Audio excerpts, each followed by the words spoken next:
Good evening. Welcome to the Mob Museum. On June 14, 1986, 30 years ago today, leaders of the Chicago outfit summoned Tony and Michael Spilotro to a meeting. The brothers were given the impression it would be a positive affair, with Michael becoming a made member and Tony being promoted to capo. The parties gathered at a home in Bensonville, Illinois. When the Spilotros descended the stairs into the basement of the home, they quickly realized the meeting wasn't exactly going to be a night to remember. They were beaten to death in that basement, and then their bodies were taken to a cornfield across the state line in Indiana and buried. 8 days later, a farmer discovered a newly dug grave, and the press soon reported that the bodies stacked one on top of the other in the grave were those of Tony and Michael Spilotro. Tony Spilotro's death is generally agreed to mark the end of traditional organized crime in Las Vegas.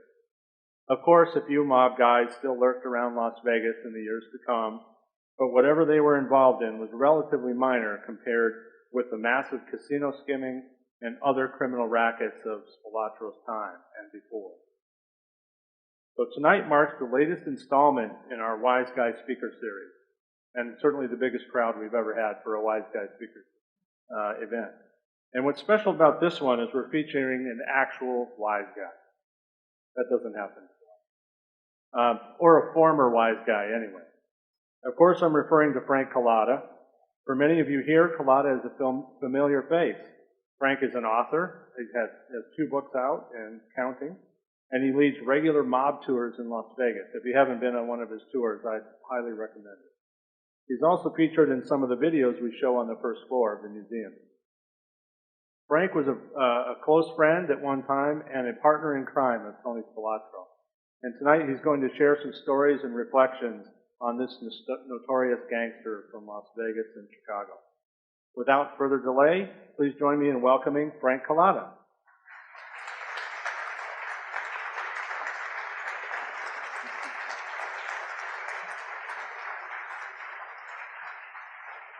Thank you. Thank you. Thank you for coming. You're safe. Frank, welcome to the museum. I know you've been here before. We appreciate you coming back. So I thought we'd start in the days when you were growing up in Chicago. How did you get to know Tony and became friends?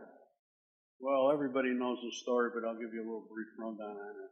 We were shining shoes on a street in Chicago called Grand Avenue. He was on one side of the street and I was on the other. I don't know, we were about 11 or 12. He spotted me and started screaming, ran over, we met. He had streetcars now, streetcar tracks. And he said, who told you could shine shoes on the street? And I looked up and I said, I don't see your name on the street sign over there. Why? He said, because if you're here next week or tomorrow, I'm going to break your head. I said, I'll be here. So he said, what's your name? And I told him my name. And I guess when he went home, he was talking to his brothers about Frank Cullotta, and his father overheard it. And his father says, find out if that boy's father's name was Geoff Cullotta. He says, if it was, he says, you and him are going to be friends. His father saved my life from the black can. You ever heard of the black can? That's told not to the guy. So, following day, 4 days, I don't see Tony, then I met Tony. A week later, and he tells me the story. So we were friends. We started our friendship then. So pretty soon you guys got, as teenagers, you got involved in some doing crimes together and that sort of thing. What kind of things were you doing? Well, when I first, after our incidents, I met Tony at there was a park, a public park called Reese Park. They had a big pool. And as I was going up, there was this sort of white-haired guy, sort of looked like a Spilotro. They're all short. And he, and he's going to me, hey, you want to make $5? And I says, make $5 doing what? He said, fight my brother. I said, I already went through it. Is your brother Tony? He says, yeah. Oh, you're Frank Cullotta. So he already knew about me. So Tony and I met him, and Tony fought this guy. He won $5. So then, how could the guy win?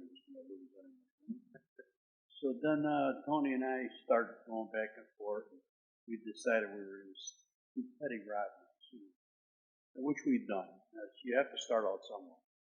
So we done, really, you know what I mean? Paper bags, whatever you had to do to make a few dollars. If it was $20, $30, it was a big score then. So we did that for a long time. And Tony always had his aspirations of being, he wanted to be an outfit guy, you know. In case you don't know what the outfit means, that's the term mafia syndicate. We used to call the outfit. Me, I didn't want nothing to do with that. I thought to myself, well, I want to be involved with an organization of guys that take your money all the time. Tell you what to do. So we still stole together, and then eventually he went his way and I went my way, and I had a crew of guys, and he started working with upper guys from Cicero. Cicero, Illinois, is all the top gangsters. So before you guys split up, though, you told me a story recently about the K Knights gang, and what was the story there? There's a guy that none of you are familiar with his name. His name is Richard Gorman. We used to call him Dickie. And I created this guy. I made a thief out of him. And he used to work at Leaf Gum. You ever heard of Leaf Gum? With his mother in an office. But he seen us making money, he wanted to be a thief. So Tony took Dick Gorman from me, and he made a hitman out of him. And Dickie was quite good at it. And in my book, you'll read that. The next book, you'll read that. You know, he only lived to 26, and he died. Where were we at? About the K-Knights gang. Oh, the K-Knight gang. Going back to Dickie. One day I stopped by Steinmetz High School. I went to that school for 1 week. And then I hung in there's a coffee shop there where all the kids go. So I see a commotion in the playground. And I go over there and I see my friend Richie Gorman getting beat up. So I run over there and I grab the one guy, and it was the gang of motorcycle guys. They call themselves the K-Knights. So I split it apart, and I told the guy, you're in trouble. This guy's a friend of mine. He said, well, he started, you know, whatever bullshit was. So a couple of days later, Tony comes over. He says, I heard you just had a fight with the K-Knights. I says, yeah, it's all straightened out. He says, tonight we'll go over it. He comes back, he's got a car, he's got 2 rifles. Just like these kids do now, you know. So we went over to the storefront. We pull in front. Actually, I was driving. Pull in front, and Tony and Dickie back in front. Boom, boom, boom, boom, empty the guns into the window. Of course, they shot a few people. We zip out of there. And these guys, of course, they beat on us, you know.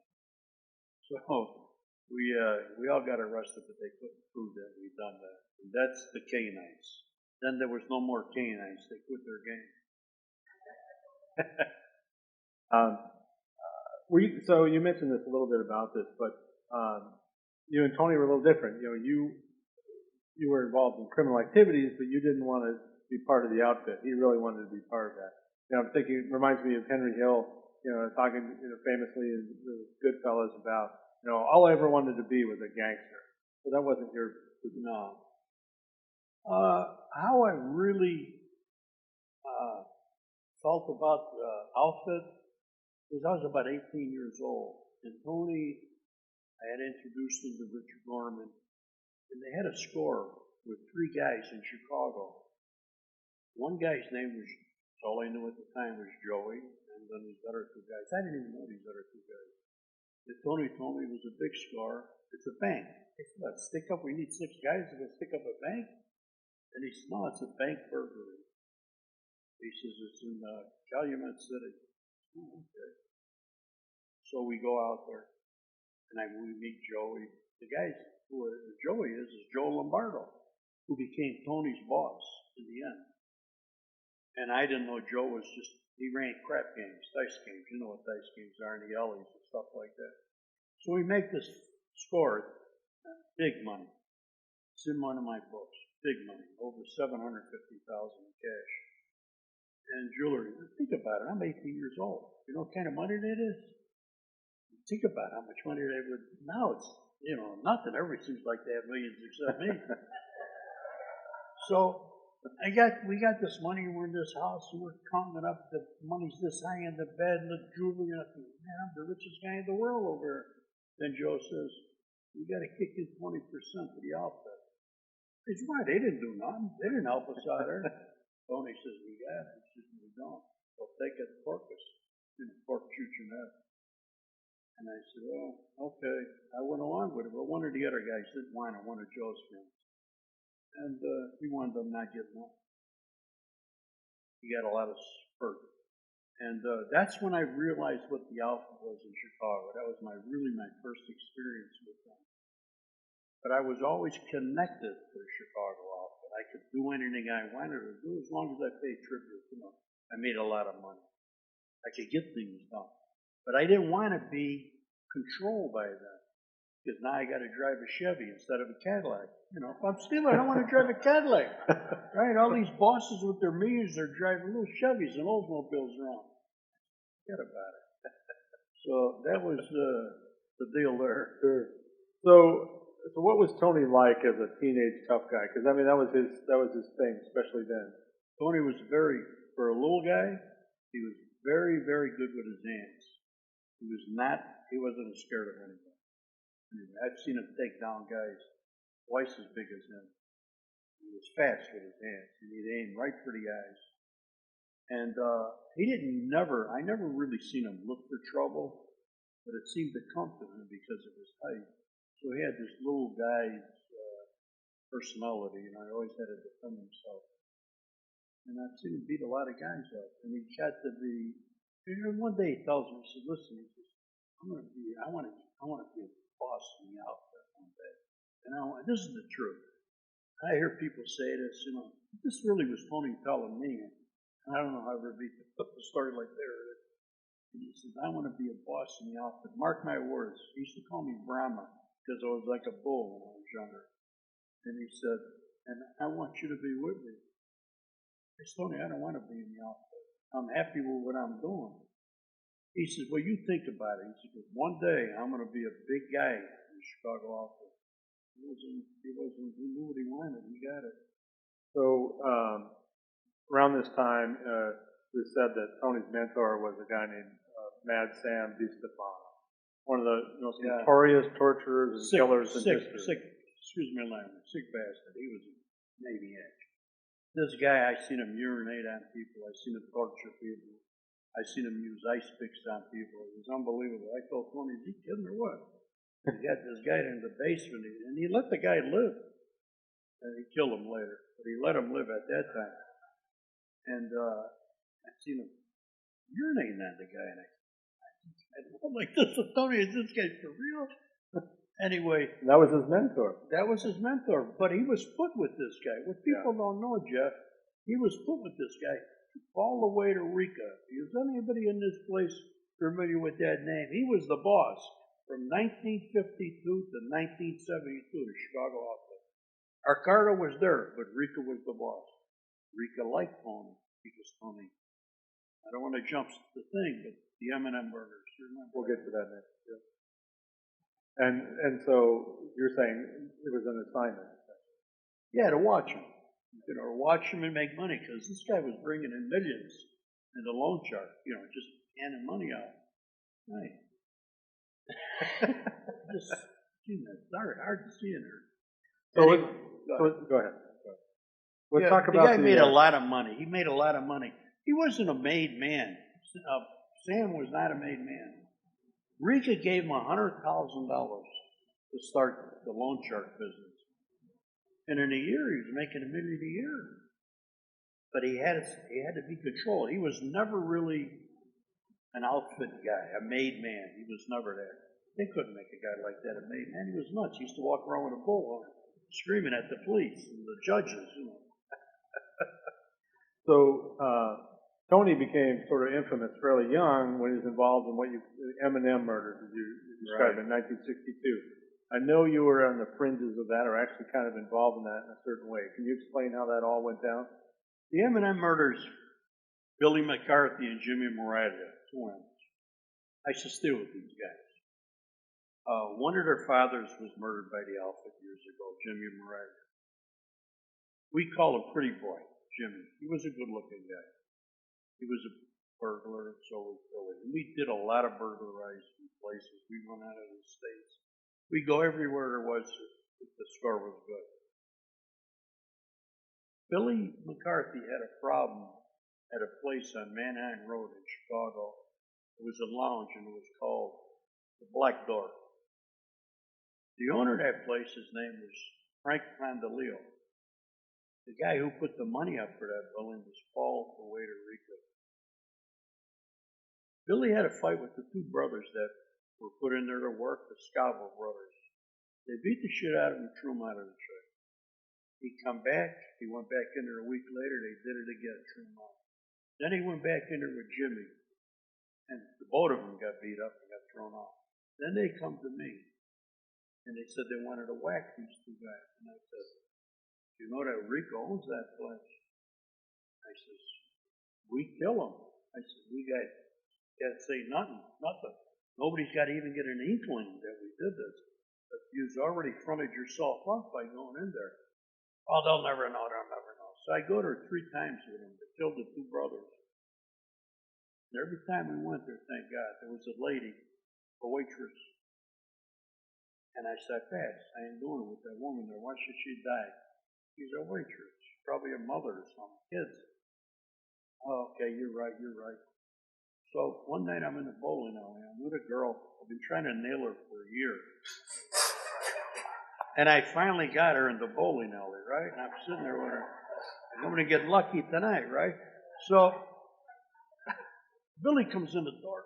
He's all hooded up, and he comes in. He goes, and I know he's evil tonight. I can see it. So I walk over to him. I said, what's up? He says, come on, let's go. We're going to take care of it tonight. He says, how do you know that broad ain't going to be there? And excuse me when I say that, but that's the way we talk. And he said, well, we'll pass if she's there. I said, well, Billy, I'm with a girl right now. I said, no. He said, all right, go ahead. Where's the guns? I said, they're in my garage. You know where my garage is. You know where my house is. Because it was close. Did I knock this thing away? Okay. Because it was close to it was in Franklin Park. So I said, they're in the garage, the same spot. So he leaves. So I'm thinking about him all this while I'm bowling. So I said, come on, let's go Manhattan Road. There's a lot of hotels and motels over there. Manhattan Road is going to be like the Strip at that time. You know, that's the way they wanted it to be. So we get to the light, and I'm at the light, and I'm in a gas station with her, and and I look over this way, and I see our work car. We had a work car with a high-powered engine in it, fictitious lights over it. And I see 2 little heads in there. Thurman's right, and I go, what's going on? But I figure maybe the girls said they won't do anything. We go to the motel. We leave early, 6 o'clock in the morning. We're leaving. We got the radio on. I don't know, maybe 8, I'm sorry. And I hear it on the radio. This Tommy gun murder, they call it a machine gun killing in Elmwood Park. And I went, oh, man. 2 brothers, 2 men and a female were shot to death. And the car rammed into the house. It was, big thing. So I'm driving. I'm thinking, man, there's a problem now. Elmwood Park, Jack Cerrone was in Elmwood Park. He was the boss. Rika lived right there. So did Ricardo in the next town. They controlled Elmwood Park. There's a problem. So I seen Billy that night, the following night, and I said, did you get rid of the guns? He said, what are you talking about? Again, I met him in a bowling alley. And he says, what are you talking about? I didn't do nothing. That was all I had to hear. I didn't want to talk to him about it, you know? So I don't say nothing to him. 4 days later, I get a knock on my door. I get a call first. There's no cell phones now, you know. I grabbed the phone up. He said, Vicki and I are coming over to see you. It's all right. And I had a funny feeling when he was coming over to Tony. Yeah. So Tony comes over, I let him in. He tells Vicki, stay up there. Frankie, let's go downstairs in the basement. I said, are you nuts? I said, the basement? He said, no, I got to talk to you. Yeah, we search him like that. He said, come on, what's the matter with you? You know, I'm joking with him. So we go down to the basement, and I had a bar there, stand and talk to him. He said, listen, were you with them guys when they killed the Scavo brothers? And I said, no. Because you know they killed the Scavo brothers. I said, I don't know what you're talking about. He said, listen, they know you were with them. And I stopped them from whacking you. But we want to know for sure. You got to tell me. This went on for like a half hour in the face of these badgers. And I know that if he leaves there and I don't satisfy what he wants, I'm dead. There's no way. That outfit was very strong in Chicago at that time. There was a lot of hitters. So I says, I wasn't there. I says, they got to use the guns, come by the house. He said, I'll get back to you later. Gets back to me later. He's meet me back again to bowling. Meet me by the bowling. He says, I want you to make a call. He's call up Billy's house. I'm going to meet you tonight around 8, 9 o'clock at the chicken house in Melrose Park. Billy knew where the chicken house was. It was a place that served chicken. So I go over there and I meet Tony. I got a work car, a Ford. And he tells me to bring the car. And I meet him at, it's weird, the last spot Tony was seen before he died, Howard Johnson. I meet him at Howard Johnson. And he's with this little guy called Saint, Vincent and Sarah, Italy, worked right through Joey Ayupa. So I get in the car with Saint, another Ford. I sit next to him. Tony takes off from my car. Saint pops a button. Them days the speaker was up on the dash, and he pulls out a 38. He didn't know I went back, and I start pulling out like this. He said, "What are you doing?" I said, "What are you doing? What do you got to do?" He said, "In case the cops roll up." I said, "Okay, I'm here to help you now." I didn't trust these guys, So I'm sitting there like this. So about half hour, 20 minutes go by. And Tony comes whipping in the lot. And he gets out and he said, "One easy." I'm standing right there when he's calling Saint. Saint said, "Did he have a peace on him?" Meaning Billy McCarthy.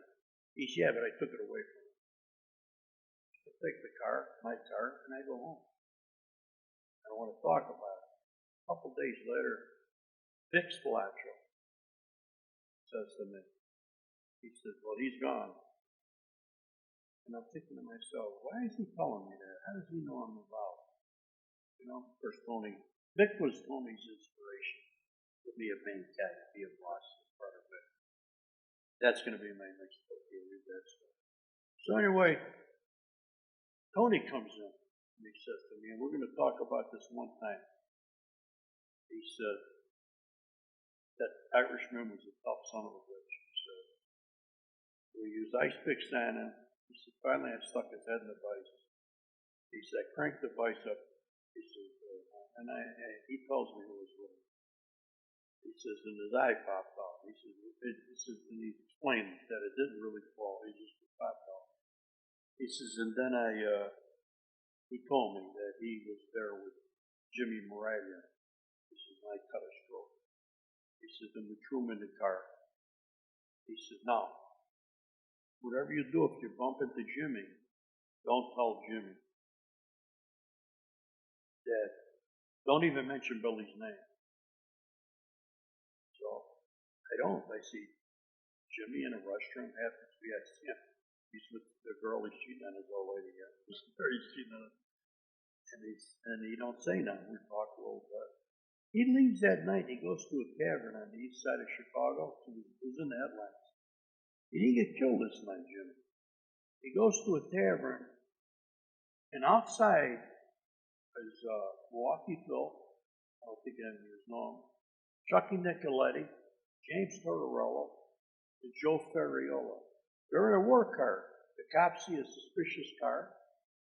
They go, they pull them out of the car, they find all the stashes, the guns and everything. They were at this tavern, they're going to kill this kid when he come out. They knew he was in there, Jimmy Moralia. It was all over the headlines, but they stood. I lost the murder. All right? They get him to follow. They beat him to death in the back of a liquor room. They knocked his voice box out. Remember the movie Goodfellas? I told Nick, the legend, you copied all my shit. I said, put it in that movie, I said. And they did. So he says, yeah. And he says, well, what the heck? He says, it seems like everybody's got the same stories. I said, but I was in this life, Nick. Henry Hill's telling you stuff that happened in my life. Well, when there was two cars. Saint was in one and Tony was in another. And there was like 4 guys in each car, or 2 guys in each car. And Jimmy was in the trunk. but he was still alive. They were bringing him to a destination, and the taillights go out in the car. So they get into walkie-talkies, and they say, the lights are out in the car.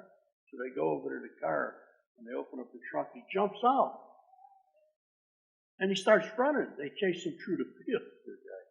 They bring him back to the car, and he said, I know you are going to kill me. He couldn't hardly talk to him. He said, his final words were, I want my wife to collect the insurance. So they strangled him with that. And that was Tony's claim to fame. That's what made Tony who he was. He's going right up the ladder. Because you got all the way to Rica. You know why they call him the waiter? Because he used to like to wait. He was very patient until they had the opportunity to get him. So, these M&M murders were a big deal. Tony moves up the ladder. He eventually moves to Las Vegas about 1970, 71. You didn't come with him right away, but you eventually came later. What was in jail, that's why. Well, that's one reason. I was in jail. I had 36 years. I wound up doing 6 years on 36 years. Pretty good, huh? And that's what I'm telling on anybody. I made a pro.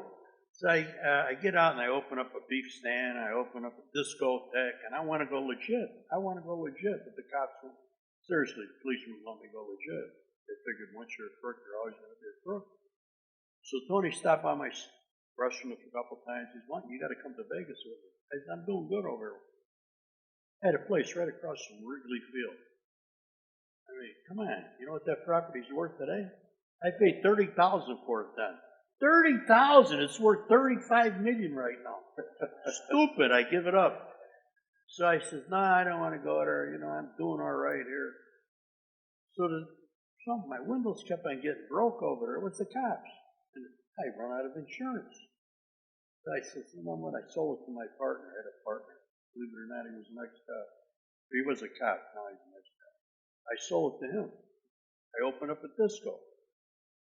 Big disco. Discotheque that was owned by Joe Pepitone. You ever heard of Joe Pepitone? New York Yankee. Muscle. Give him $15,000, run him out the door. He was a coke freak, the guy. You know, he'd be at the bar, his face was in the coke, smoking coke, screw. So we give him $15,000, I wind up at the place. And what was I at? I lost track. Well, I talked so much I forget. You're on your way to Las Vegas. Oh, so he tells me again. I said, you know, Tony, what I'm going to do? I'm going to put a little, statue in the corner with the head bobbing. It's going to be your face. I said, because then I can get more people in my place. Because every time you're in town, the place loads up. You know, you ever see a dummy and things in the car? Oh, you're real funny. He said, you got to move out there. I said, if I lose the joint here, I'll move there. About a week later, Joe Lombardo comes to me and he said, when you moving to Vegas? I said, I haven't thought about moving there yet. I still got the place. He said, I would consider moving very soon. He said, Tony needs you there. What does he need? He says, he needs you there, and you got to bring some guys with you. So I knew right then and there I had to move, because just about that time, about 6 or 7 burglars were all murdered in Chicago. It was bad times. I had nothing to worry about. I'd seen the end right on the wall. So then I moved to Vegas. So my function was going to be in Vegas, according to Tony, was to protect them. I needed to get guys, a crew of guys. He told me, get a crew of guys. So I put a crew of guys together. And actually, it was never 6 guys. It was like 3, 4 guys. And the other guys we would invite in to do robberies. But Larry Newman was one of them. Anybody ever hear of Larry Newman? I call him a serial murderer. He loved to kill people. He just enjoyed it. I met him in prison. He was doing 125 years for a triple murder. Did 11 years. We both worked in the same place, psychiatric division for the criminally insane. What could I tell you? I'm normal. Right? So we worked there. That's where I met him. And then he followed me to Vegas. And Leo Gardino was out here. And this kid, Ernie DeVino. And we put a crew together. But originally you were talking about protecting Tony, but then Protecting you had to Tony. make some money. Exactly, and that's what I told Tony. I said, Tony, I got to bring these guys out. No problem. I said, we got to do some stealing and make money. Are you going to give us a paycheck every week? Oh, you know better than that. What's the matter with you? I said, well, they got to make money. Some they could rob. They could root. We call it root. They could root. They could root? Root. That's slang for Okay. rooting. I don't know. I knew what he was talking about. So I says, all right. I said, don't we get the okay? He said, I got the okay from Chicago. And I always knew that there was a skim going on in Vegas. And they didn't want to cause heat to the outfit. Why is he giving me the okay? Well, I got to figure he's doing the right thing because he's Tony. He's a boss. He's a powerful guy. And I know he was put on her because Paulo Waiter Rica put him on her. He took over from Marshall Cafano. I mean, I could talk forever. I don't even know whatever. So I put this crew together and I followed whatever orders. We muscled bookmakers, guys that were illegal. Only wanted a piece of their action, so I sent my guys. We muscled these guys. And they would call their boss in New York or Boston. Wherever they were from, they would call their boss and say, hey, some guys are putting a muscle on us. So immediately their boss would call Tony. Tony, you got to help us out. I'll straighten it out for you. Don't worry about it. This ain't my guys. I'll straighten it out. Okay, Tony, we'll touch in on the action. So Tony's getting money from all these bookmakers. And stuff like that, murders. I know it's going to come to you. You're going to ask me that question sooner or later. We'll get to that in a minute. So what? I'm not, I'm not making it like glorifying. It's something that had to be done. Yeah. What was the mob situation like in Las Vegas when you arrived? I mean, it was about 1979. I mean, this was kind of the time when Tony was at the top of the game, right, in Las Vegas. To me, it was a wonderful time. We had enormous power in this town. Any casino we went into, they knew who we were. Tony was 86, he was in black. I don't know how I escaped the black, but I never got it in. I might get it in after the speech. But I don't care. They're still inviting people. Yeah, I probably don't. Anyway, it was wonderful. Shows, you get comps, and you cop people, and gamblers. They didn't walk out of here in a covered wagon. We'd send them out on a plane, but they came here with money, and they lost money. Gamblers are gamblers, And I knew the skim was going on. Is that what you want me to get into the skim? It could be. I'm just interested in what the scene was like. I liked it much better than now. I still love Vegas. Don't get me wrong. I wouldn't talk anybody out of coming. Once it's in your heart, it's in your heart. It was a tough town. Police force was tough. As I told Tony, it's like living in a fishbowl. They could pluck you out anytime they want. They know who we are. I mean, the cops are on us 24 hours a day. They follow us, and still we were able to rob them.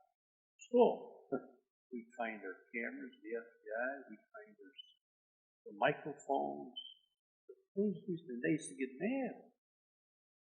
Well, put them in a better spot. I mean, my partner's laying on the chest and he looks up, he sees the ceiling, something shining. We build a place. He pushes the tile up, the camera comes through. The camera was this big, Geoff. You'd think the government could afford something this big. This big it was, honest to God. It was a government camera. You took it out of there. I took it out, yeah. I took it out, brought it by Tony. We cleaned the tag. It says property, U.S. government. He said, boy, they're really on us. I said, yeah, but look how stupid. I said, let me put that thing in a back room where the freezer is. What do you think? We plot robberies and murder back here? So then they come. Man, I never seen so many FBI agents in my life. I was sitting in the restroom. My ex-wife was working in there. And I seen all these cars pull up. And everybody got out. They were dressed with suits. It was 100 degrees out. Everybody's wore suits. And they all come in my restroom. I said, Kearney was sitting there. I said, FBI there. So I had the mic wire that we took, they're one of their mic wires, and I put it in the ashtray. My ex-wife didn't know what I did. She got that. used to clean an ashtray. She told that, right? So, Charlie Parson, out of here. So, he says, we'll be back here 7:30 tonight. We want our camera back. As I don't have your camera. You don't know what I drove these guys to that night. They did come back at 7:30. Tony wanted to come there. Oscar was out of town. So we had, what's his name? Gentile. Dominic Gentile. Great lawyer. I know Dominic Gentile when he was a clothing salesman in Chicago. Now he's a big time lawyer. Right? Yeah. I even hired him to defend my stepdaughter.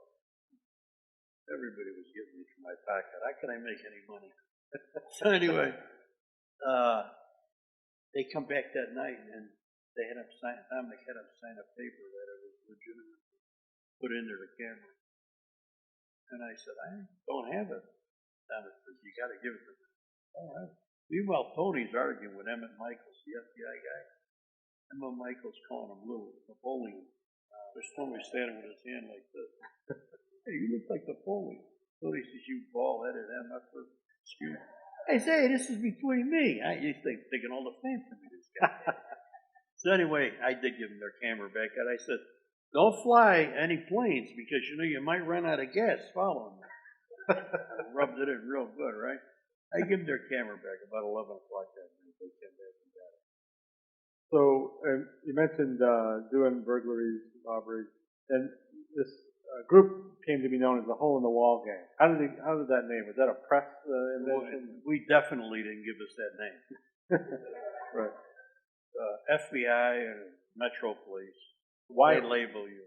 For those who don't know, why did you get that nickname? Because there's certain. I knew how to shut off alarms. Back then, the alarms were much different. There's a little ace lock. An ace lock is a funny looking key, and they were simple to pick. You use a pencil with bobby pins on it and rubber bands, and you just go up to the lock and you move the bobby pins around like this, and you turn and the alarm's off. Simple. Just had to have patience. And you got to make sure there's nobody in the house looking at you or in a store. Or then they call the cops. Back then, people didn't call the cops like they do now. Everybody's got a cell phone. They can't wait to take pictures. So we start making holes in the walls, and we make them in the back. We used to get information. Our tips, we didn't rob everybody's house like they made it. We'd go strictly on information that we received from insurance people. They tell us the estimated amount of jewelry that was going to be in that house, where it was going to be. These are people that get riders or I guess on their insurances extra. So we knew to the penny how much we were going to get out of it. And if we got anything else, it was gratis, like cash. Back then, everybody was beating the government, the IRS. I mean, we used to find 30, 40,000 in cash in drawers. Hotel rooms too? Oh, yeah. We'd have the bell guy over there. He'd give us the master key, and then we'd go in the few rooms. We already knew how much they were going to have. We did not take garbage and stuff like that. Not garbage, people's personal stuff. In the movie Casino, you seen Joe Pesci, the picture now, when he was robbing a house. Supposed to be Tony. Tony never burglarized the house out there. That was Leo Gardino.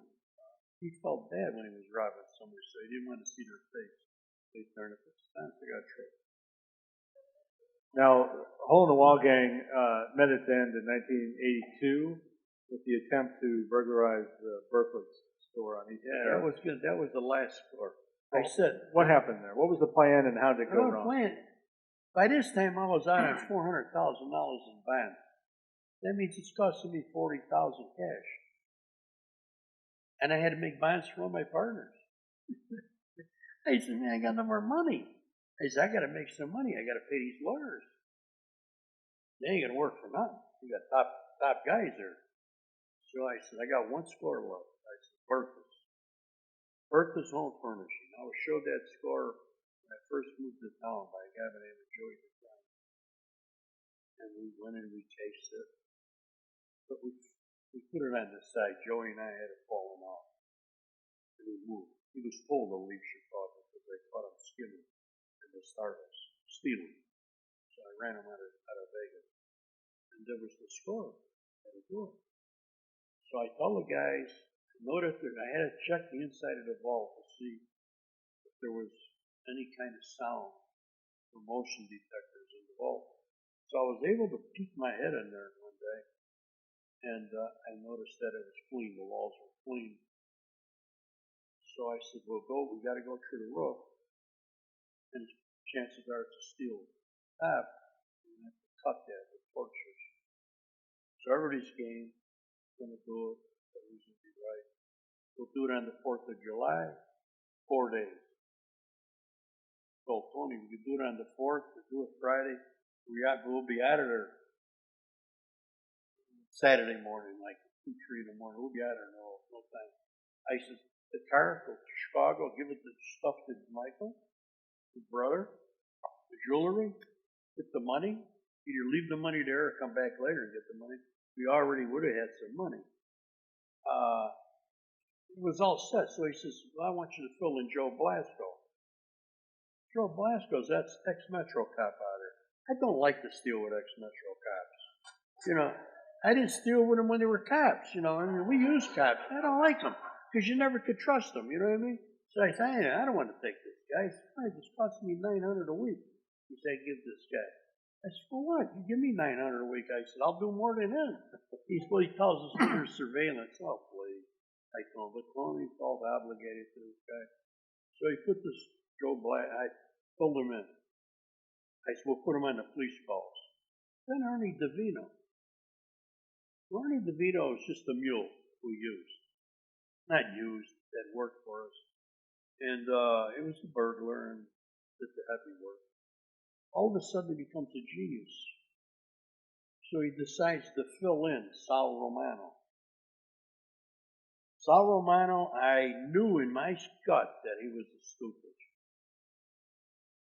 I got confirmation on it by 2 Chicago detectives that flew to Las Vegas to see me in my restaurant and told me what they thought about Sal Romano.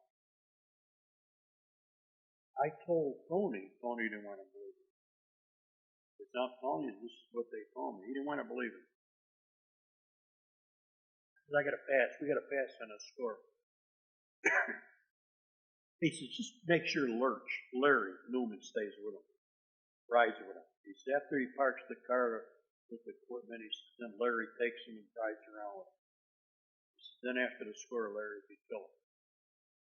I said, if he's working with the government, Tony, I said, we'll never get that far. You don't want to hear it. Tony's a little strapped at that time. Sal gets out of he already informed the FBI. So Sal disappears on Larry, and I hear Larry on the radio. He says, I can't find him. Larry's like frantic. He says, I will kill him if I see him walking down the street. So just about that time, I get to the stoplight, and then I see all the blue lights. And I got the radios, and I see it's all over. So we got busted. You guys were caught in the act, drilling the hole. They let us make the hole. Yeah. They waited. Yeah, because now it's not an attempt at burglary. It's a burglary. Right? So when I pull over, they read me my rights. They drive me back. I see them hauling Joe Blasco out of a van I put him in. It has Superman logo on it. There's a pressure washing company I put him in the van. He must have been shocking them doors open. The cops hated him. Metro hated him. So then we passed by the Berthas, and all the guys are sitting on the ground. We were in a lockup. So first thing Ernie asked as far as the Bible. When you ask for a Bible, you go to jail. There's a problem. You know, I mean, all of a sudden you find God? Come on, you should have found him before you went to jail. So I said, you getting a Bible over here? I said, are you kidding me or what? And I'm in with Joe Blasco, and he's crying, Frank, you got to get me out of here first. Please, please. I said, all right. So I got everybody out of jail. They wouldn't give me a bond, but I couldn't get a bond. You couldn't go. I was the only one. I had to stay in there 2-3 weeks, but I got a bond. Thanks to Oscar. Let's He ain't gonna like that. He don't like me. Let's talk what you mentioned earlier. Let's talk about murder a little more, and that's a very serious topic. But Tony was reputed to have committed a lot of murders. I mean, he probably was accused of a lot more than he actually committed. I mean, what can you tell us about that? About him? You know, Maryland, I got to do a little something. Now, I wrote another book, and it's going to be all about Tony. I got a working title right now. It should be out before the first of the year. So one day I thought, this is going to be the book, and I told Tony, I said, you killed Marilyn Monroe. I said, yes, you killed Marilyn Monroe. He says, Frank, he says, if Donald Duck got whacked, they'd blame me for whacking Donald Duck. I started laughing, but I know the guys who killed him. I know them. Most of them. He didn't kill 90 people like they thought. No. And what about in Las Vegas? I mean, when he came to Vegas, what kind of stuff? Tony was beyond killing people at that time. There was people that worked for him that did it. Yeah. That's what people don't understand. He was beyond stealing. He was beyond murder. He was a boss. Bosses don't do it no more. They leave it to the flunkies like us. Right? Not you, Geoff. Not yet. So, seriously though, you were involved in a few homicides as well. Yeah. And how many and what were you? Two direct, two indirect. What about the direct one? The direct ones was once a car I wired up a car, hot-wired a car and blew a union guy up on orders. And the other one was this guy out here, Jerry Listener, that I was ordered to kill. And I was taking a little bit too much time to do it, and Tony got really mad at me. Not mad, he just said, well, you know, when are you going to do it? He said, if you don't hurry up, I'll do it. And I knew that he was talking out of his spot. And I said, Tony, you should know that it takes time to do this. You got to have all your types in style there, you know, set up. He said, who are you going to take? And I said, I'm going to take Larry. He said, no, don't take Newman. Why? He said, because he'll kill everything in the house, anything living, breathing, and he would, you know.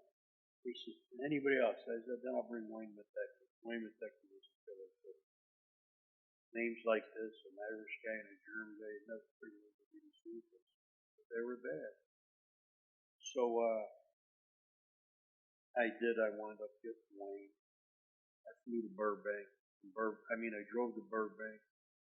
Flew to Chicago, met Wayne, asked him if he wanted to do it. He said, yeah. That night we flew back out. We went to Burbank, California, and we drove to Vegas. The reason why we went through that, because at that time, anybody coming from Chicago, they would know. They had cameras and all that shit then back then too. So it all happened in one night. How do you feel about this today? I mean, regret?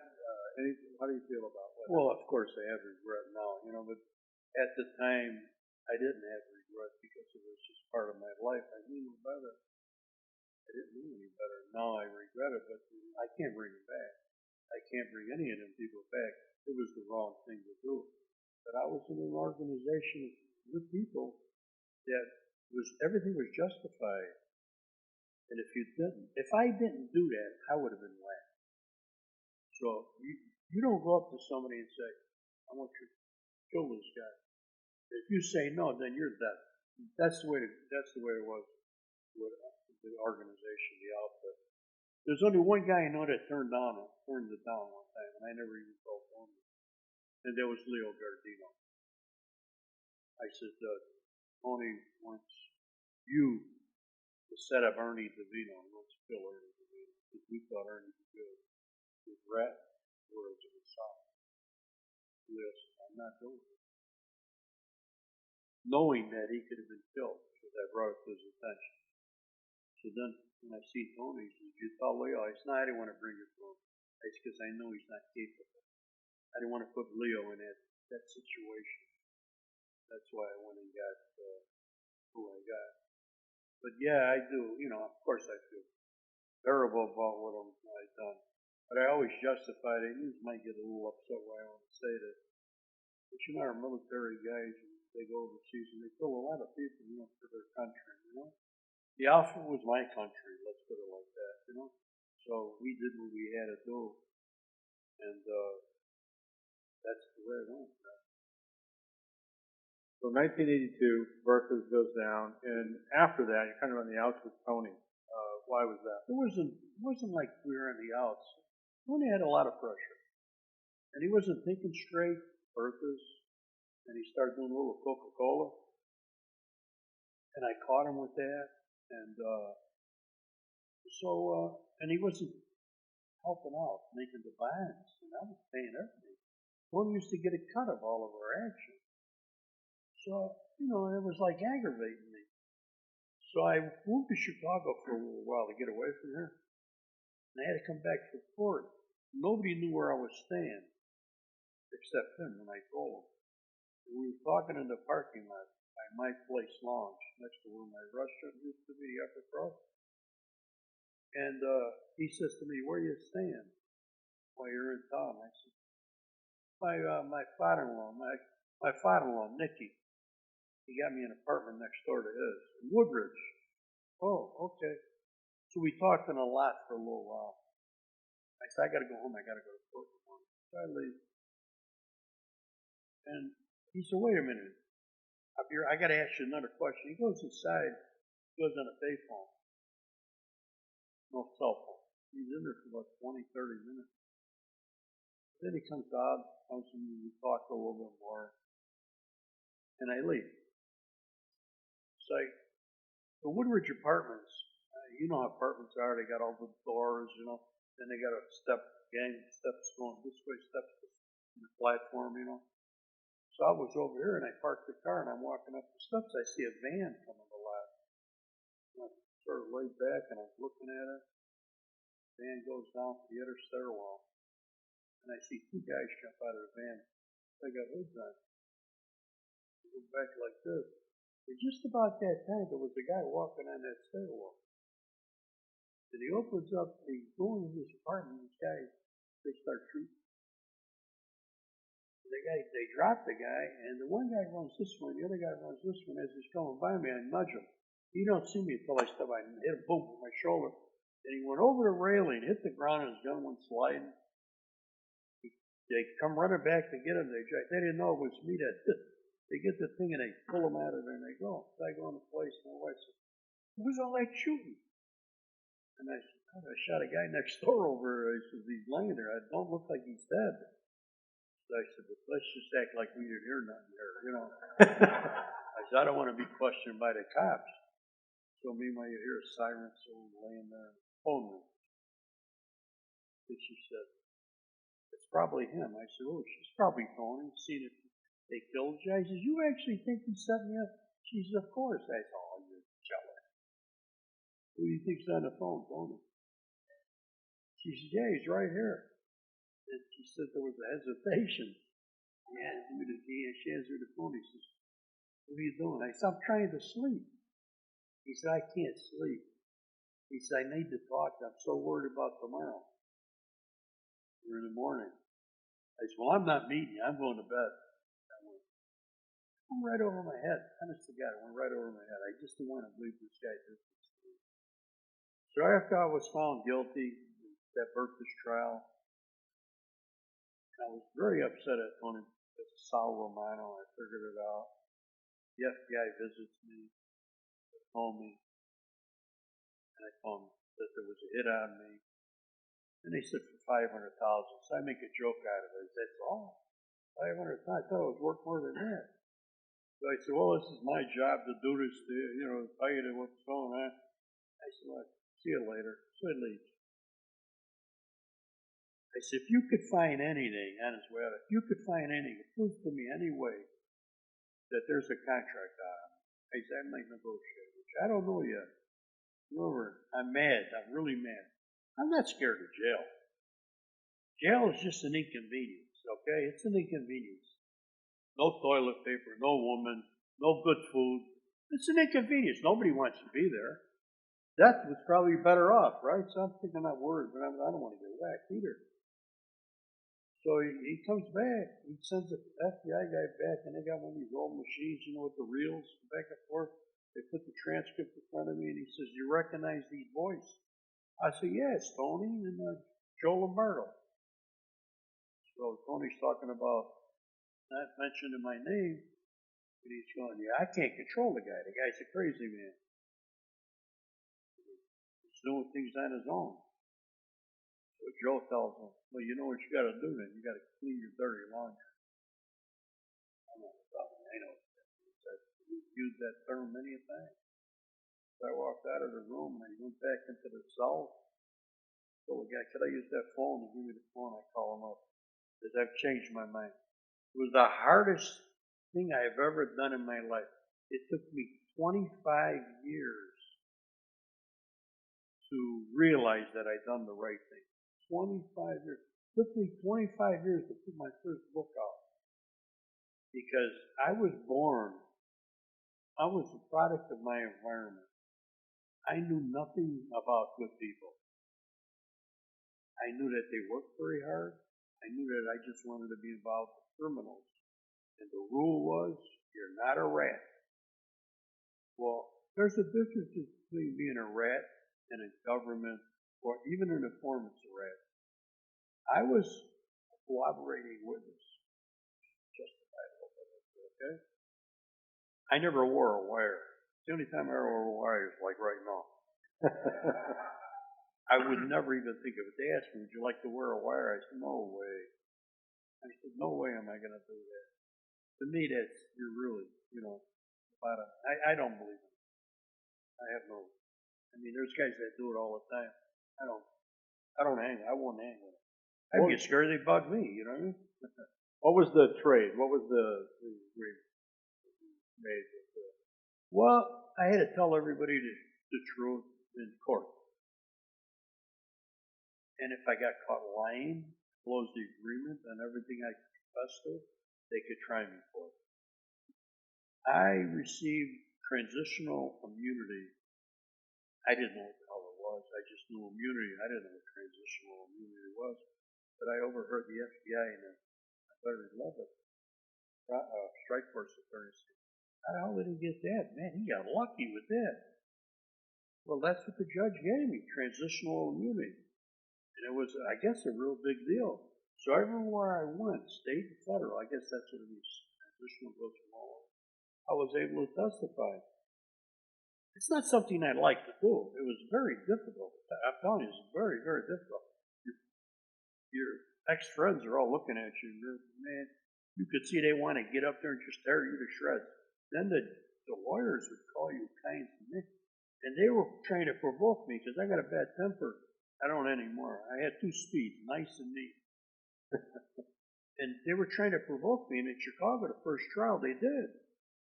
They provoked me, and I started hollering at the lawyers. They blew the case. I didn't care. I'm not a professional witness. I was wondering why the prosecutor wasn't telling me, stopping these lawyers, having a judge stop them. They were using me at first, you know what I mean? You went into witness protection. Yes, right? I did. And what did you do there? Nothing. It's like a wasted life. Anyway, I went in there, and of course my wife followed with one of her kids after a while. And you get $900 a month. And I was there for a little while by myself. $900 a month isn't a lot of money. They didn't know I had money stashed. I had money stashed. They know you got money, they take all your money. They take your pets, they take everything. So, because they could track you. So I hid the money. I had it in the storage with a car. So, not a lot of money, just enough to make sure. How are you going to make it on $900 a month? And they don't want you to work because you got to testify. Jesus Christ, this is brutal. So they put me in the South. And then my wife and I separated in Texas. I opened up a car lot in Texas, and we separated. I let the car lot go. I give her all the money. Not all the money. I give her half of the money, all the furniture, and the 2 cars. She went somewhere. She went to Allentown, Pennsylvania. And I went to, they flew me to Estes Park, Colorado. Everybody ever heard of that place? I didn't hear of it. It was beautiful. Only thing is, it was a snowstorm. I was stuck there for 30 days. And then I lost like 30 pounds. Went on a diet then. But it was rough. The witness protection program, they don't sit and watch you all day long. They give you what identification you need, the birth certificate, a social security number, driver's license. You had to go do the test yourself. You got to do all of that. I figured maybe they get you. Everything's real legit. And every month you see this guy, and they give you psychological tests all of that stuff before you get in. They want to see if you're manipulating them. You weren't in, so you, the thing is interesting is you didn't stay in witness protection very long. It sounds like Well, I you was just didn't locked like up it. for 2 years Yeah. in witness protection. In San Diego, in the federal building over there, in the 5th floor, they keep all the all the guys that are telling on people. And I was up there. It's a terrible place because everybody can't wait to tell on you. My God. You can't talk to a bug. You don't know if he's going to rat on you. It was horrible. They used the guy in there to tell on me. Dude, that happened. So I got out after doing 2 years. And then they flew me to Texas. So they flew me different spots. And then I said, you know what? I got to get out of here. I was in I was in Mobile, Alabama. Golf course in Biloxi. You've ever heard of places? They're nice. They're really nice. So I said, I can't stay here no more. I started selling cars, buying and selling cars to make extra money so they wouldn't see me. I bought a new Mercedes. They didn't know it. They used to see an old chunk. He'd come over. I said, how's your car? It's little Toyota. I said, oh, it's a nice looking car, yeah. He'd leave. I put the Toyota and started driving the Mercedes. That was like, one day I got at a stoplight, Geoff. He was next to me at the stop. I don't know. Oh, shit.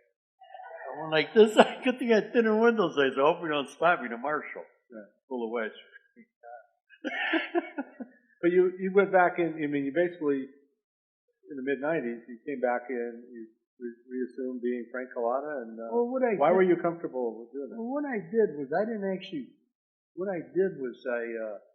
I wrote them a letter, the Marshal Service. I said, by the time you get this, I'll be long gone. And I did. I went around. I went to Allentown, Pennsylvania. I went back with my wife, which I shouldn't have, but, she's a good woman. We're not no longer together, but she was a good woman. But when they have kids in there from her previous marriage, it causes problems.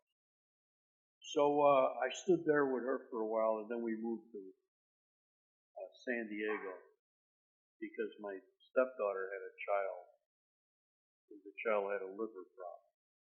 So we had to bring her to UCLA. We had a liver put in there. About that time, I started doing casino, the movie, and he was looking out. I made a lot of money, and I used the money for I call it my grandchild. She is. And I used all the money so she could have a liver put in. And she did. She lived 10 years.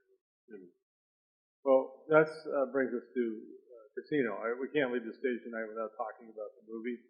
You were a consultant to Martin Scorsese on the movie, and you also made an appearance in the movie. So what are some examples of the advice you gave him? You were like the person who was supposed to tell him how it really was. Right?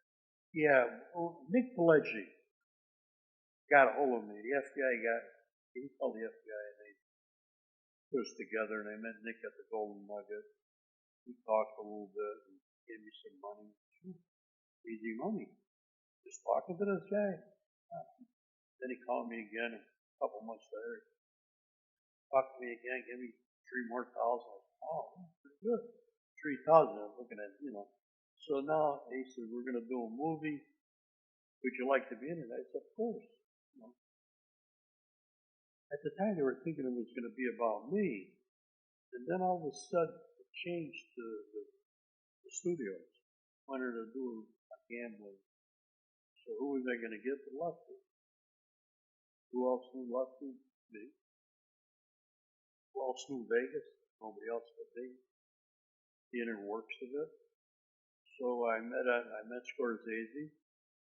Of course, they paid me again. And I thought, well, I don't even care if I give this movie as long as they keep on meeting me. I'm talking, they're giving me $5,000 at a whack, Wow. So the final meeting. Oh, not before the final meeting, I meet De Niro in Bel Air, in these little cottages. And he comes out. I'm with Nick, and he comes out. He's got real long hair. And him and Nick kiss, and he goes to me, I don't do no kiss. I told him like that. These guys don't want a kiss on the cheek. I never did that. I don't believe in it. So I talked to him a little bit and talked about the scene. What he wants to hear about Lefty. He gives me $5,000. He put it in my pocket. It's nice talking to you. I didn't walk out of there. I didn't even care. So Nick says, I said, what's going on? He said, I don't know. You know, you don't know these guys. The final meeting was at Beverly Wilshire. And I'm walking through the lobby and his Lance walking towards me. She's got I don't know what you call them, a cotton dress that went down to her ankles. No makeup on. But she gets on the elevator and she's smiling. Who's this? Like this. Of course, I'm dressed like a hick because I never wanted to dress like this when I was in the program or go to Italian restaurants because you get spotted. I was wearing jeans all the time, flat shirts, baseball caps. So I'm on the elevator. I got a fishing cap on my head. She smiles at me. I said, what is it? Go up there. She don't go to the room. I go to the room, knock on the door. Go to the room. Scorsese's there. De Niro's there. Leggy's there. We sit down, we talk. You're knocking on the door. Marty says, who is it? Me. Who do you think it is? It's Joe Pesci. So they open up the door to let him in. He comes in. He's dressed up like Tony with a little gray shirt. He sits down. How do I look? Do I look like him? He's a little bit. He was so nervous to be around me. He had a partial. Honest to God. He's flipping it with his tongue. It's all over. Hey, you made $30 million on home. That's what I said to him. You made $30 million on Home Alone. Why don't you get permanents in there? I told him, you're making me very nervous over here. De Niro's cracking up. Right? So they're discussing this, and Sharon Stone comes walking in the same room. So he said, De Niro, let's do it. Nick gets close to the phone. I said, I want to be in the movie. Does it bother you if I did the movie? I told him like that. And he goes, are you worried? He says, no, you're the one that gets shot, not me. De Niro, he was funny. So they put me in the movie. They called me Joe Russo. So I got a lot of names. Well, and the way that story is told, that Nick Pileggi tells it in the movie we have downstairs, is there's a murder that occurs, which is the listener murder, basically, and you're advising them on how that's supposed to go, and gets to the point where you just you do it so it can be done right. Well, the guy was holding the hand like this with the gun. You know, that's what kind of guy is that? Oh, walking around with a gun like that. These gangbangers do that. There's no accuracy like that. So they said, how would you do it? I said, you hold a gun and you shoot it. I said, there's no special about it. I said, and well, how did you do it? And I told him. And he changed it around to the doors and all that. And the guy that had the spot to do it, they bumped him right off. I felt sorry for the guy. You still get paid, So then they start putting me in all the scenes with all the murders. I did all the murders in the movie, which gave me Screen Actors Guild card. You only got to say 2 words. $1,500. Back then it was $1,500 in 2 words, and you belong in the union. Well, before we take some questions from the audience, and we'll take a few questions for sure, I want to just ask you finally about your new book. You have a couple of books out, memoirs of your life, but there's a new book. It's going to be focused on Tony. What are we going to learn from that book that you haven't talked about before? Well, you're going to learn about a lot of crimes that he was behind, how powerful he really was as a boss. You learn about his personal family life, how he was, how he became paranoid, how he blew this town, how he blew Las Vegas. Right? That's it. I got a working title now, so it's going to be Tony Spilotro's story, how he blew Las Vegas, something like that. It's a working title. You'll all know when it's out there. It'll be all over. Very good. Well, we have a microphone and staff members who will go around And so please ask your question into the microphone when you're selected. So let's do that. We have this question. There's one in front. You look familiar. Who's asking me the question? Hold on a second. She's going to bring the I don't microphone. know. I got this big light in my face. Right in front here. Yep. Is it true that the mob was very loyal? What? Is it true the mob was loyal to the families, that if they were going to put a hit on somebody, that the families were okay, they would take care of it?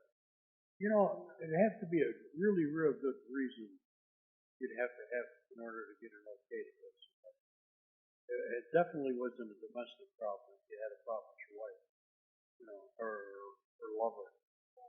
Did you, what you mean is, did they take care of the families after someone was killed? That's bullshit. That's movies. That's Hollywood. We have another question up front here. And we'll go.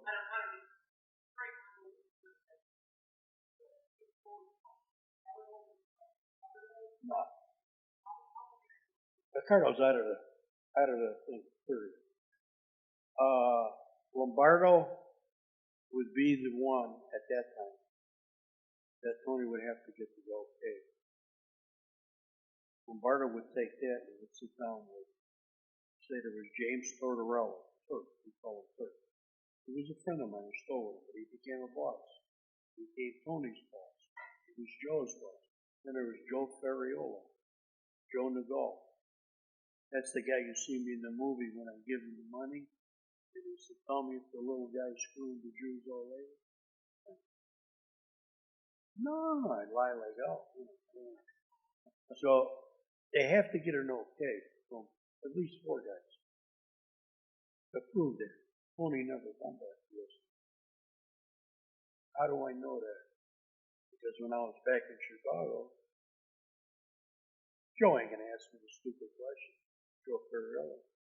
He's whacking all these people out there. What the hell's going on? If he knows I'm doing it, why is he gonna ask me? I look at him, I don't know. There's a lot of crazy people out there. It's not us. Then I knew Tony. And then another guy said it. So I know Tony didn't get the okay. He's put my head on the chopping block.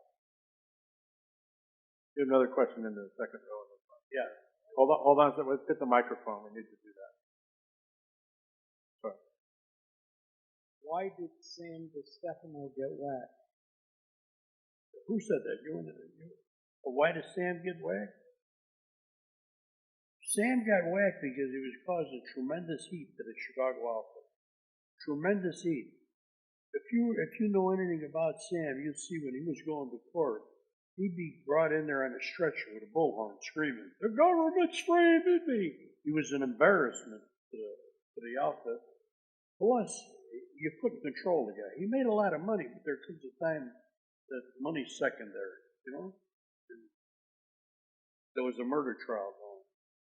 And Tony was on trial for that murder. And so was Mario's brother.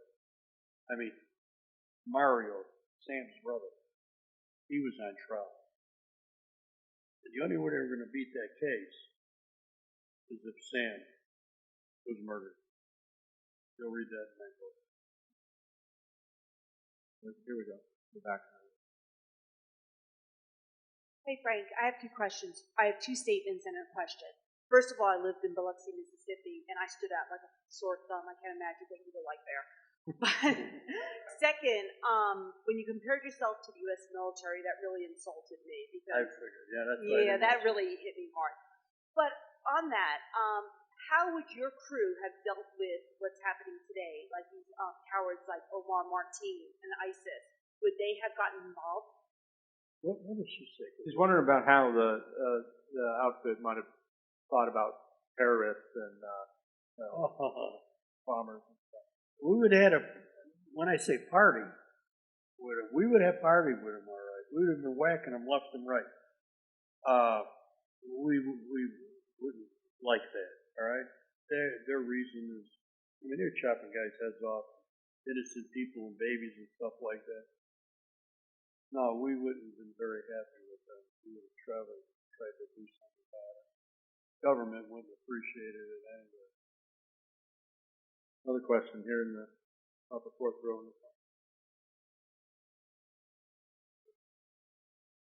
Since leaving witness protection, have you ever feared for your life? Since leaving witness protection, have you ever feared for your life? Well, of course, yes, I did. Not to the point where I hid the house.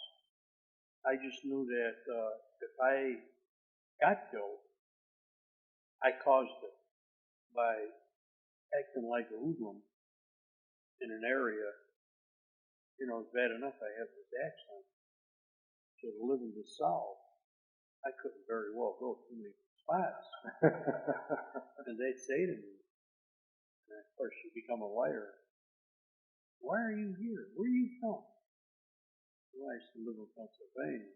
Oh, why are you here? Well, my wife got killed in an automobile accident. I just couldn't stand to live there no more. So you have to, because the accident, I never ate Italian food unless I cooked it. Now, one thing is that Joey Lombardo ended up in prison. That helps, right? Well, he's the only one alive right now. Joe Lombardo, he's in a wheelchair. He's in maximum security. But if he had been out of prison, would you have gone out of witness protection? Yeah, he did. He was out at the Oh, time. yeah. I went out of witness protection because I know how to watch myself. Oh, okay. There's one in the front there. Yeah. First of all, hold on a second. I see it. Hold on. And here in Vegas. And then the Iceman, the Hitman, I think he was out in New York. Yeah, I don't know nothing about them guys. I know the guy you're talking about. He killed a lot of people, the Iceman. He's sort of like Larry Newman. Yeah. Yeah, I know stories about him, but You didn't know him personally? I didn't know any of them. New York people. How about Victor Sylvania? I don't know who he's talking about. Victor Sylvania? I don't know.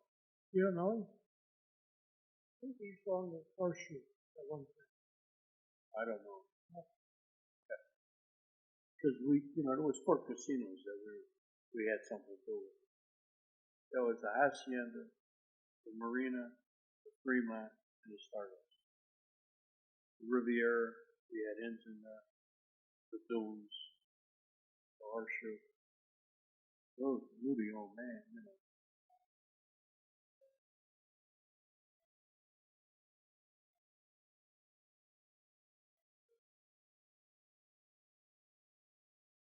We never had involved. No, we didn't. We would do favors for each other, but it was never anything where they had any kind of area in Chicago, nor did we have any area in their state. So that's why there was always peace. We have a question back there. When you lived in Chicago, you didn't want to be a part of the outfit. So then when you moved to Las Vegas, then you obviously became part of the outfit. Were you made in? Yes. When I moved to Vegas, then I became a made guy. I don't like to use that term because we never used that term in Chicago as a made guy. That's a term that's used in New York because everybody seems to be made. And I hate to say that. That guy's made. That guy's made. In Chicago, we'd say, it's a mustache. All right, that means he's up a mustache. That's the way we refer to the guy that was the boss. Several bosses, not made guys. All right, maybe 1 or 2 more, if we have them. Over here in the front row. Hi, this might be a little too obscure. I just wanted to know if you have any opinion on whether Marty Buccieri was killed because of his fight with Alan Glick. So why don't you wait until my book is out? I'm sorry, okay? Wait till my book. Okay, one more back here. And one more. That's it. My wife has a question that she wanted me to ask you. Let me when Tony and Michael's bodies were found, when you heard about it, what was going through your mind? What were your I know thoughts? what you're saying. I can answer that question right away. I got a phone call. I was in Mobile, Alabama, from a federal agent, Dennis Arnold. And the marshal let me talk to him. And he said to me, Tony and Michael ran off. You know where they'd be? I said, they're dead. He said, how do you know that? I said, because I know Tony and I know Michael. He's not running. He's dead. He's like, was shocked that I would say something like that. 2 days later, he calls me back. He said they recovered their bodies in Indiana. It looked like they were beaten to death. You think they were beaten to death there? I said, absolutely not. Well, how do you know? I said, because I was in the outfit. I said, I know where they bring them. You bring a guy in, you take him in the basement. I said, you said they were beaten to death, they weren't shot? He said, no. I said, then they were in a basement of a house and it was in a residential place, or it was a warehouse where you couldn't shoot a gun. I said, I guarantee they were beaten to death, and chances are it happened in Bensonville. I was right. What went through my mind? I wasn't happy. If you're gonna kill them two brothers, shoot them. Why beat them to death? You know, I mean, then again, the noise factor, you know, you do it somewhere else. But to let one brother watch another brother get beaten to death, then beat them to, I mean, Tony wasn't no angel, but still, man, that's a terrible way to get, to die. Punched to death, that's what happened. And they had 6, 7 guys on it. And what you heard about that trial, about they were going to be made, that's BS, okay? My opinion, which I know and I feel, I know Michael. Michael was a little troublemaker, and he leaned off the power of his brother, Tony. He was causing a lot of problems in Chicago. And I happen to know Joe Ferriola, Joe Nagall, was the boss. He hated Michael. He told me, I hate that little bastard. If it wasn't for his brother, I'd kill him.